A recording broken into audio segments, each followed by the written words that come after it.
बिस्मिल्लाहिर रहमानिर रहीम। हे समस्त जगतबासी, आज आमी शामीम आলী চিশতি আপনাদের সামনে যে আলোচনাটি নিয়ে হাজির হলাম সে আলোচনাটি অবশ্যই খেয়াল করে শুনবেন। এই পৃথিবীতে অনেক মানুষ মসজিদ ধরেছে, পীর ধরেছে, কিন্তু তারা বেশিরভাগ তরিকতের লোকগুলো বলতেছে এত সাধনা করি, এত চেষ্টা করি, দম সাধনা করি, ধ্যান সাধনা করি, বিভিন্ন সাধনা করি, কিন্তু করতে করতে মরি, কিন্তু কখনো সেই সাফল্য পাইলাম না, সেই সাফল্য লাভ করতে পারলাম না, এমন কিছু বিষয় আলোচনা করে। তো আলোচনা করার উদ্দেশ্য এটাই, তারা বহু সাধনা করার পরেও তারা রাসূলের সাক্ষাৎ, আল্লাহর সাক্ষাৎ, নিজকে চেনার যে বিষয়টা আছে, আত্মদর্শনের বিষয়টা যে আছে, কোনো কিছুই হচ্ছে না, যার ফলে মন ভেঙে যাওয়ার অবস্থা। তাই আমি আজকে সহজ করে কিছু কথা বলবো। সহজ করে আমি যেই কথাগুলো বলবো অবশ্যই আপনারা মন দিয়ে শুনবেন। সেই কথাগুলো হলো, দেখুন, যে চোখ থুয়া অন্ধ, কান থুয়া বয়রা, হাত থুয়া অবশ। ঠিক এরকম একটা ভাব যদি কোনো ভক্তের মধ্যে আসে, তখন সে ইনশাআল্লাহ আউলিয়ার কাতারে চলে যাবে।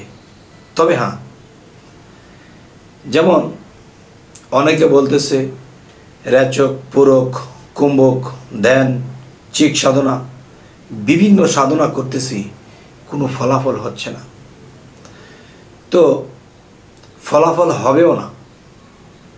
কেন হবে না? দেখেন, একটা সিঙ্গারা বানাতে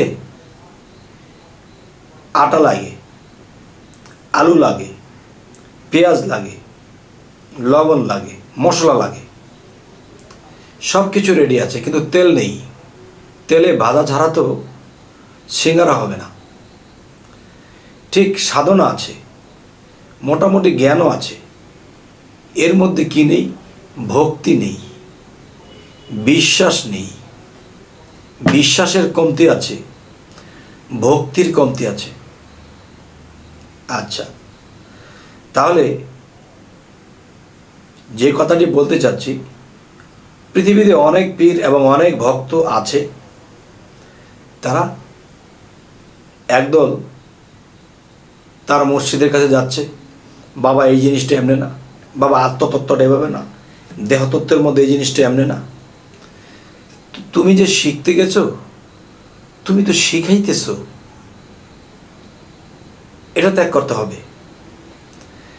এবং ভক্তি, নম্র, ভদ্র এবং নিচের দিকে তাকানো, এই অভ্যাসটা করতে হবে। দুনিয়াতে হাঁটা চলা করছি, কত কাজ করছি, কিন্তু নিচের দিকে তাকিয়ে চলছি। কোনো দিক যদি তাকাই, তাহলে কি হবে? আমাদের মন, দেহ, মন যা কিছু আছে, যে লোভী বৃক্ষের অংশ থেকে আমাদেরকে সৃষ্টি করা হয়েছে। যেদিকে তাকাবো লোভের সৃষ্টি হবে। আমার একটা সুন্দর বাড়ি হতো, নারী হতো, গাড়ি হতো, যেদিকে তাকাবো লোভনীয় বিষয়, তাকানোর দরকার নেই। নিচের দিকে চেয়ে থাকো আর তাকে স্মরণ করো আর জিকিরে থাকো। এর পরের বিষয়টি হলো, দেখুন, যে আমি যাকে ভালোবাসি, যে দম সাধনা, রেচক, পুরক, কুম্ভক, এটা সাইড করে রাখেন। এই সাধনগুলো যার যার মুর্শিদ ভক্তের অনুসারে দিয়ে দিবে, আর যার দরকার নেই এগুলা লাগবে না। তবে আপনার মুর্শিদ আপনাকে যদি ধ্যান সাধনা দেয়, আর সেই ধ্যান করতে যাইয়া যে নিয়ম কানুনগুলো পালন করতে হয় সেগুলো করবেন, এবং ধ্যানের দেশে ডুবতে ডুবতে ডুবতে ডুবতে একটা সময়ে এই প্রেমের মানুষ বলে তারে এই পিঞ্জর হতে ছেড়ে গিয়া ঘুরে আবার আসতে পারে, এই দমের কোঠায় চাবি দিয়া হাস্তিকে নেস্তি করিয়া ভানা ফিল্লার হালে গিয়া শ্রীকলা নগরে এই পরম বন্ধুর হবে দেখা বর্জক শহরে। বর্জক কি? মুর্শিদের যে সুরত চেহারা, এটা কি বর্জক বলা হয়? মরা হইয়া দর্শে যেজন লাগ পাইয়াছে অধরারে, এবার সুলতান নাসিরা মোকামে জলি এবং খফি দুয়ের শনে গেলে দেখতে পাবে ধ্যানে মুর্শিদকে নজরে। আপনাকে হারাইলে পাওয়া যায় মাসুকিরে, এবার মুর্শিদ রূপ মিছিলে পড়ে তারে দেখিতে পারে আরশিতে ছবির মতো নিরঞ্জন কয় তারে। তে এখন যে বিষয়টি, যে মানুষ সাধনা করে ঠিকই, ইমুকে সাধন করেছে, ইমুকে সাধন করেছে, সে সাধন করে অনেক বড় হয়েছে, না, সাধনা করে কেউ কখনো বড় হতে পারে না। তবে হ্যাঁ, সাধনা করে পারবে। ওই যে বলেছি, একটা সিঙ্গারা বানাইতে আটা, লবণ, মশলা, আলু লাগে, সবই আছে, কিন্তু তেল নেই ভাজার, না বাজলে তো সিঙ্গারা খাওয়াই যাবে না। ঠিক তেমন করে মানুষের মধ্যে যদি ভক্তি, প্রেম ভক্তির শক্তি না থাকে, তাহলে সাধন করতে করতে করতে করতে মরতে মরতে মরতে মরতে একদিন মানুষ মরে যাবে, কিন্তু কখনো আত্মদর্শন হবে না, কখনো তার আল্লাহ দর্শন হবে না, রাসূল দর্শন হবে না। তাই আমি বলবো, হে সমস্ত জগতবাসী, যারা মুর্শিদের দরবারে যাবেন, যদি তাকে আপনার কামেল মুর্শিদ মনে হয় তাহলে আপনি বায়াত গ্রহণ করেন, আর যদি কামেল মনে না হয় তাহলে আপনি বায়াত গ্রহণ করবেন না, জীবন নষ্ট করবেন না। কারণ যেই সময় 2-1 বছর দিবেন, এরপরে বলবেন পীর তো ঠিক নেই, তখন 2-3 বছর কিন্তু পীর আপনাকে ফেরত দিতে পারবে না। তাই সাধারণত স্বর্ণ কিনতে গেলেও কিন্তু মানুষ স্বর্ণটাকে যাচাই করে কিনে। তাই সারা জীবন যৌবন আমি যাকে দিয়ে দেব, সে আমাকে ক্রয় করবে, আমি তার কাছে বিক্রয় হব। আমি কি তার কাছে বিক্রি হইবার যোগ্য আছি? আমি কি, সে যে আমাকে ক্রয় করে নেবে সেই সমর্থ কি তার আছে? তাহলে যাচাই বাছাই করে যদি স্বর্ণ কিনে থাকি, তাহলে জীবন যৌবন যাকে দেব তাকেও যাচাই করে নিতে হবে। তবে হে সমস্ত জগতবাসী, আমি শেষ ফিনিশিংটা দিচ্ছি, সেটি হলো, যখন মুর্শিদের দরবারে যাওয়া হবে, ভক্তি জোরে হাত থাকবে, মনে করতে হবে আমার পীর নয় আমার রাসূল বসে আছে, আমার রাসূল নয় আমার খোদা বসে আছে। তাই বলা হয়েছে, পীর মুর্শিদ খোদা না করিও জুদা, এক সুতায় বাঁধা, না বুঝিলে জনমের গাদা। তাই মনটাকে করিয়া সাদা, যতই আসুক বাধা,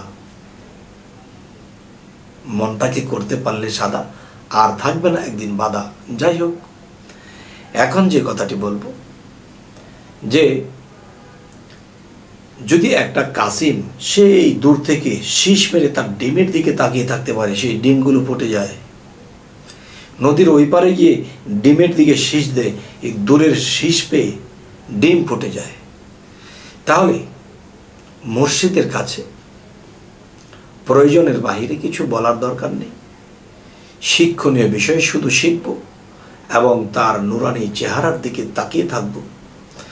তখন এই নুরানি ফায়েজ যদি কারো মধ্যে চলে যায়, তার সিনাতে এসে যায়, তার মস্তিষ্কে ঢুকে যায়, তখন আল্লাহর তরফ থেকে সে জ্ঞান পেয়ে যায়। তবে পূর্ণ বিশ্বাস, পূর্ণ ভালোবাসা এবং ভক্তির সাথেই থাকতে হবে। তাহলে ভক্তিতেই মুক্তির ফয়সালা হয়, ভক্তিতেই আল্লাহ আপনাকে একদিন জায়গা মতো পৌঁছে দেবে। তাহলে এরকম কখনো হব না, বাবা এটা কি, এই তত্ত্বটা কেমনে, আমাকে একটা সাধন দেন, আমি এটা করব না। আপনার কি দরকার জানা আছে তার, আপনি যে স্তরের লোক আপনি পেয়ে যাবেন। শুধু তার ভজনা করে যান, চোখের পানি ফেলতে থাকেন, রাতের গভীরে ধ্যানের দেশে ডুবে যান, অবশ্যই আপনি তার দর্শন পেয়ে যাবেন। সে আপনাকে রক্ষা করবে, সেই আপনাকে দেবে।